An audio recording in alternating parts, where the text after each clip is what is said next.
तर नमस्कार मित्रांनो, आज आपण आलो मळ्यामध्ये.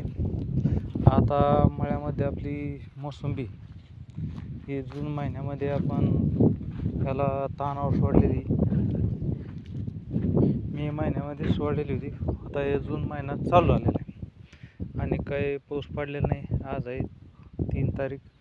तर मित्रांनो, आपण मोसंबीमध्ये जे काही गवत हे असतं पूर्णपणे काढून घेतलेलं आहे. आता आपल्याला वाडा रोटा मारायचा. तर आपण याच्यामध्ये जे मोसंबीचं ठिबक आहे ते जमा करून घेतलेलं आहे. आणि त्याच्यानंतर आपल्याला उभा आडवा रोटा मारण्यासाठी आपण चांगल्या प्रकारे स्वच्छ करून घेतलेले आहे. म्हणजे आपण काय केलं तर मधल्या रांगेमध्ये वांगे लावले होते. हे बघा, वांगे लावले तर आपण ह्या साईडचे वांगे मिरच्या आता काढून घेतलेले ह्या साईडला. म्हणजे वांगे मिरच्या काढल्यानंतर व्यवस्थितरित्या रोटा चलन. हे बघा, मधले बीड असे भरपूर प्रमाणात गवताचं प्रमाण वाढलं होतं. गेल्या वर्षी आपण मिरच्या आणि वांग्याची लागवड केल्यामुळं आपण या ठिकाणी असा आडवा रोटा हाणला नव्हता. डायरेक्ट पूर्व पश्चिम असा रोटा हाणला जाते. पण ह्या वर्षी आपल्याला हे गवताचं प्रमाण जास्त झालं आहे, त्याच्यामुळं आपण आडवा रोटा हाणणार आहे. त्याच्यासाठी आपण हे जे वांगे लावले होते गेल्या वर्षी, हे वांगे पूर्णपणे काढून घेणार आहे आणि उभा आणि आडा रोटा हाणून घेणार. तर मित्रांनो, आपण ह्या वांग्याचं झाड बघून घेऊ शकता. हे बघा, 6 ते 7 फूट अशी लांब मुळी निघली आहे वांग्याच्या झाडाला. वांग्याचं बुडं बघू शकता, मोसंबीसारखं बुडं झालेलं आहे. बघा, वांग्याची झाडंही चांगल्या प्रकारे असे वाढले होते, म्हणजे डोक्या इतकाले उंच. तुम्ही बघू शकता या प्रकारे. बघा, जे काही मोसंबीतलं अंतर आहे आपलं 14 फूट अंतर आहे. 14 फूट अंतर फक्त वांग्याच्या 2 झाडांनी मिळून घेतलेले. 2च झाडं लावली होती. 2 मोसंबीच्या मध्ये 2 झाड. वांग्याची जी वाढ आहे ही भरपूर प्रमाणात झाली आणि आपल्याला उत्पन्नही भरपूर असं मिळालेलं आहे.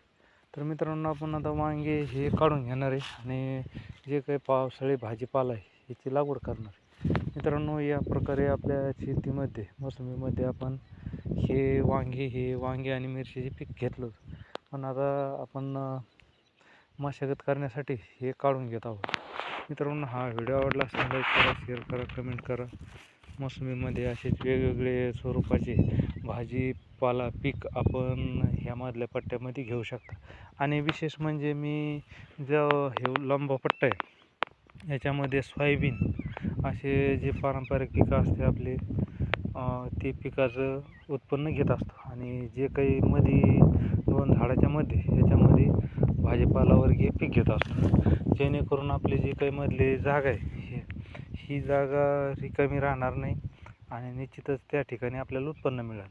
तर उत्पन्न काढण्याचं एक वैशिष्ट्य म्हणजे आपल्याला आतापर्यंत काही मोसंबीनं जास्त उत्पन्न भेटलेलं नाही. त्याच्यामुळं आपण असेच वेगवेगळ्या स्वरूपाचे आंतरवर्गीय पिकं घेऊन आपण त्या शेतीतील जी काही मोसंबी भाव नसल्यामुळं आपण त्याची उत्पन्न कमी होतं, ते उत्पन्न भरवण्यासाठी आपण हे आंतरवर्गीय पिकं घेत असतो. पण आता निश्चितच मित्रांनो, ह्या वर्षी 2026च्या नंतर मोसंबीला भाव येणार आहे. त्याच्यामुळं आपण धीर न सोडता मोसंबीचे झाडं सांभाळून ठेवलेली. याच्यामध्ये वेगवेगळ्या स्वरूपाचे पिकं घेऊन आपण मोसंबी हे झाडं काढलेलं नाही. तर आपल्याला मित्रांनो, मोसंबी ही पुरत नव्हती. म्हणजे मोसंबीला भाव नसल्यामुळं, गळ असल्यामुळं, मुंगूर रोग येत असल्यामुळं ते पुरत नव्हते. त्याच्यामुळं आपण जे काही आपले पिकं आहे, सोयाबीन झालं, गहू झालं, याच्या गेल्या वर्षी आपण 2025ला गव्हाचं पीक घेतलं होतं याच्यामध्ये. आणि गव्हाचं पीक झाल्याच्या नंतर आपण पहिल्या जूनमध्ये सोयाबीन पेरली आणि त्याच्यानंतर गहू पीक घेतलं. तर मित्रांनो, मग नंतर आपण आता राहिलेले जे पट्टे, म्हणजे दोन झाडाच्या मधलं अंतर, याच्यामध्ये आपण वेगवेगळ्या स्वरूपाचे पिकं घेत असतो. त्याच्यामध्ये पपई झालं, आपल्या शेवग्याचे झाडं लावले होते आपण, आणि वांग आणि मिरची असे पिकं आपण हे जे मधला पट्टा आहे त्याच्यामध्ये घेतलेली. तर या प्रकारे आपण जे काही आपलं शेतीतलं उत्पन्न आहे हे आपण मोसंबीचा भाव न पाहता आपण आपलं उत्पन्न घेत राहिलेलो आहे मित्रांनो. तर या प्रकारे आपण मोसंबीची आतापर्यंत जे काही समजा भाव कमी असल्यामुळं आपल्याला कमीपणा वाटत होता तो काही आपण ठेवलेला नाही, म्हणजे जे उत्पन्न घ्यायचं ते आपण उत्पन्न काढत राहिलेलं आहे. तर या प्रकारे आपण मोसंबी शेतीमध्ये वेगवेगळ्या स्वरूपाचे आंतरपीक घेतलेले. तर मित्रांनो, याच्यामध्ये तुम्ही जर तुम्हाला जर भाजीवर्गीय पीक जमत नसेल, म्हणजे तुम्ही भाजीपाला जर करीत नसाल, तर याच्यामध्ये एक चांगलं उत्पन्न देणारं आंतरवर्गीय पीक म्हणजे तूर. तर मित्रांनो, आपण ह्या पिकामध्ये तूर म्हणजे मोसंबीमध्ये आंतरपीक म्हणून तूर घेऊ शकता. तूर घेण्याचं एकच हे आंतरपीक म्हणजे मोसंबीला हवा लागते आणि अन्य पिकालाही हवा लागते. त्याच्यामुळं काय करायचं की आपल्या दोन्ही मोसंबीच्या मधलं अंतर हे 15 फूट अंतर आहे. तर 15 फूट अंतर असल्यामुळं आपण फक्त काय करायचं, ह्या मोसंबीपासून 5 फूट अंतर सोडायचं आणि ह्या मोसंबीपासून 5 फूट अंतर सोडायचं. तर 2-2 बी असे 2 मोसंबीच्या मध्ये 2 झाडं लावून द्यायची तुरीची. तर मित्रांनो, निश्चितच तुम्हाला तुरीचंही उत्पन्न भरपूर निघतं ह्या मधल्या पट्ट्यामध्ये. आणि जे काही मोठा पट्टा आहे ह्या पट्ट्यात तुम्हाला जे पाहिजे ते तुम्ही खरीप हंगामामध्ये जे पीक घेणार आहे ते पीक घेऊ शकता. तर या प्रकारे आपण मोसंबी बागामध्ये आंतरपीक घेऊ शकता.